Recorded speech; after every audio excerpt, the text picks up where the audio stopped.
I've got the Lavaner Pro Max Alpine here. I'm going to be unboxing it and installing it here in a couple of days. Ordered this one from AliExpress. Took about 7 days to get here. Pretty much the Cadillac of the Chinese diesel heaters. This comes in around 400 bucks with altitude compensation up to 10,000 feet, which we may be doing some Rockies trips, so I wanted to make sure that I had it and didn't have to fool with the settings on the diesel heater. So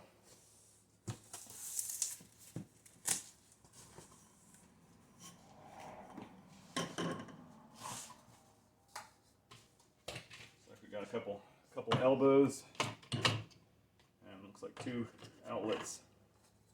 And some hose for the exhaust end, so let hot air out. Got a parts list and kind of an explanation of the parts as well.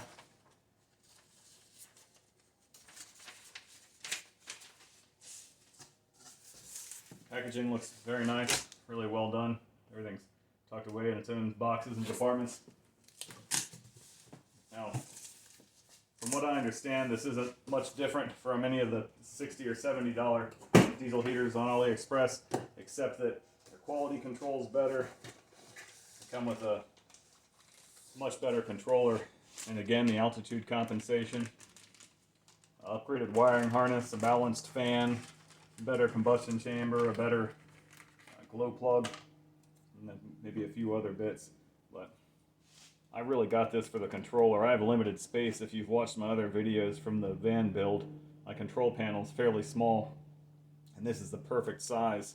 I'll put the measurements in the comments, or the explanation in the video, because I was completely unable to find the actual size of this, which was a problem for me when I was trying to figure out if it was going to fit in my panel, and I'm paying a few $100s extra to get this specific model, so I like the control, but it's pretty small. Just off the cuff, it's about 1 1/4 inches by 3.15, 3.2.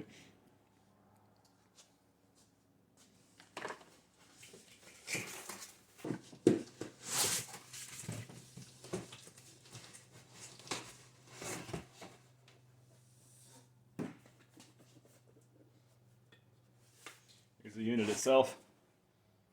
It's about 13 inches long from end to end. Got a pretty nice looking high density rubber seal on the bottom. And then fuel inlet, intake and exhaust.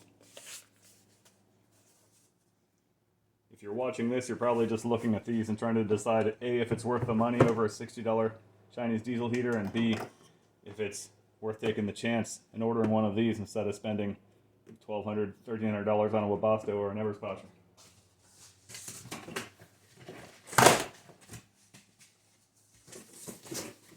I'm wondering the same thing, so you can learn from my mistakes here. But I'll be installing it, like I said, in the next few days. I'm doing the under seat location on a 2019 VS30 Sprinter passenger seat, right hand side for America. Got a fuel line, which again is allegedly upgraded from the normal Chinese diesel heaters. A lot of people replace the fuel line with an upgraded version when they purchase it.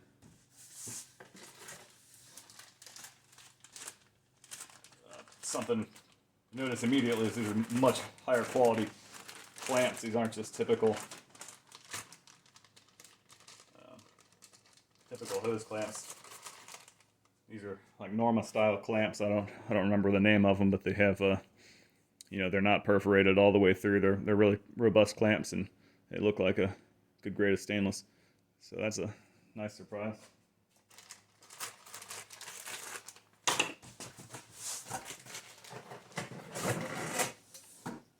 This is the exhaust tube, which I've read is also upgraded on this model. It's a thicker double-walled exhaust, which again would be beneficial. Keep heat away from whatever you're directing it away from underneath your van, or depending on your build. And if I'm incorrect on any of these facts, this is just what I've gleaned from Facebook groups on diesel heaters and reading online. Kind of limited data out there for this, Chinese stuff, but nice looking exhaust tube. And here is a better directional adjustable outlet for the heat. That's the one I'll likely use.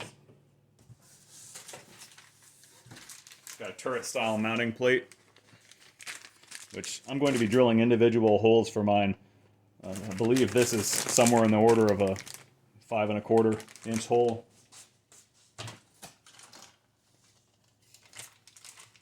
It's like 4 3/4 hole would do it for you, or close to it. So I don't have any interest in drilling that big of a hole.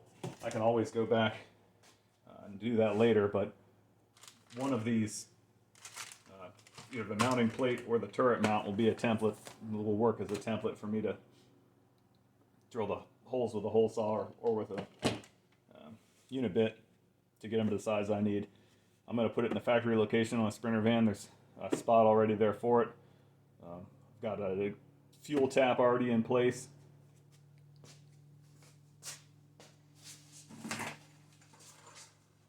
A few other things I've pre-ordered are these Dorman 800-188 connectors. These should snap right to the fuel tap. That's an option on some Sprinter vans. It seems like most Sprinter vans for the VS30s, at least from what I've read. Mine's an Amazon van and it's got it, so I should tell you they're fairly common. They didn't pay for any options. And some red, ultra red Permatex to seal up around the base of it.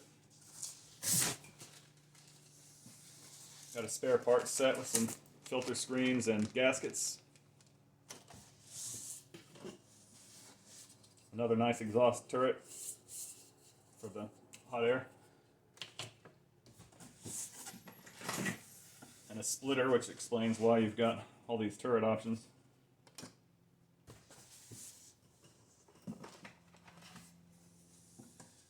Intake silencer / air filter. The muffler, which again I've read is an upgraded muffler from the ones that are included in some of the other Chinese diesel heaters. I can say this one's pretty solid. It's pretty heavy. It's also got a nice stainless mounting bracket with it. I do not know where I'm going to be mounting mine exactly yet, but if you want to follow along in the video coming up in a week or so here, hopefully it'll be installed and functional. Got a keychain remote for the controller. It's about the size of a typical smaller Toyota key fob. I don't see that I'll have a huge need for this as my control panel is right next to my bed, but it's nice to have. Another piece of data I was completely unable to get online was how long this harness is. It doesn't really matter to me because I have all kinds of wire. It's kind of my trade, so I've got the capacity to extend this harness and do whatever I need to do with it. But it would have been nice to know. It's also got a pretty nice built-in fuse panel here. It looks kind of like the MetroPack style. Now I won't be using this. I'm going to be tapping straight to a Blue Sea fuse panel I've already got that goes through another relay panel. I want this to be, on off, completely on and off. I don't like anything that can cause ignition in the van to not be separately. Have a dead man switch, turn the thing off, so that way it'll be only powered when I want it to be powered, and then you can turn it on via the controller once I've turned it on my switch panel. But looks like these are fuel pump connectors here. So it's pretty nice. I will take this out and I will measure it and include that data. That way, if somebody else is looking for this thing and wondering how long this harness is, because it's multiple pieces of the harness. You've got power, and then you're going to have one set of wires that goes to the control panel, and then of course back to the unit, and then to the fuel pump as well. So there's a few different runs in here. It'd be nice to have the lengths of these. I emailed the fellow that runs Lavaner, or handles all their emails, Craig, or I think his name is. He was not familiar with the exact measurements or even vague measurements of the controller or the length of the wiring, so he's helpful, and he did respond, which is a leg up on a lot of the competition. But again, I'll post that data in here. If you've got questions about this stuff, post them in the comments, and I'll do my best to answer them. It's nice to know it before you purchase. We've got a fuel pump with a very nice looking rubber isolator mount here.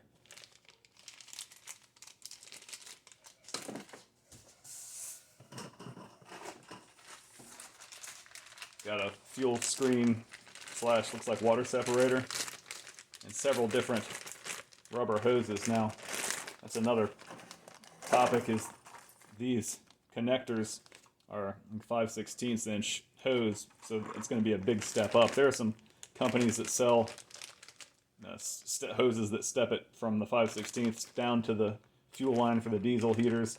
I mean, you can also just heat up a piece of fuel line and expand it over it. I mean, it's all in your threshold for what you're willing to do to modify it. I've got loads of different adapters. You could buy something at Home Depot or Lowe's if you're stateside. And anyway, got lots of clamps and lots of connections here to get us to the fuel pump and through the fuel screen and water separator. Another piece of tubing to direct the hot air. Got one, looks like probably 18-inch long, very nice fiberglass lined silicone exhaust shield for the exhaust pipe here, so that'll be another way to keep the heat away from anything underneath your van. That's nice to have. Another, again, item that not all of them are going to come with at that price for the Chinese heaters. Got another piece for the intake, yet another piece for hot air. And installation, operation, and maintenance instructions. So it's pretty nice of them, and it's got looks like mostly in English, which is nice. So kind of directs you through taking it apart if you need to do maintenance and repairs on it. Which is nice again.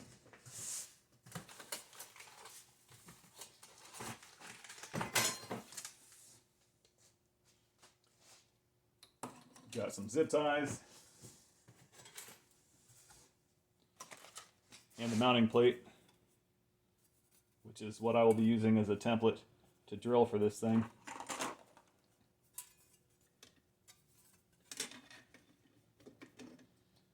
I did see on one installation that even using the template, the holes were a little bit off, so make sure you're double checking the exact placement of the studs. It's no problem to oversize them, but if you're anything like me, you don't want to have to oversize them. You'd like everything to fit up nicely the first time and not have to drill any more in your van than you have to, or wherever you're installing it. More clamps. Again, these like worm gear style, good quality clamps. Some self-tapping screws, which we will not be using. And some, looks like some grade 8.8 zinc plated hardware. Nuts and bolts, a few small screws, and then big clamps. Got some big, very nice quality clamps for the exhaust, and then the ones for the intake as well. So that's it for the box. Everything looks really nice and well packaged. I've got no concerns. Then we have what looks like a fuel tap. If you had to tap your gas tank and didn't already have a factory spot in place like most of the Sprinters do, you just screw this through and bend it to the desired height, or cut it. Follow the build. Check out the channel. I've scratch built a Amazon 2019 Sprinter van into a little adventure camper, and everything has been videoed pretty much along the way. And I will get to the install here shortly.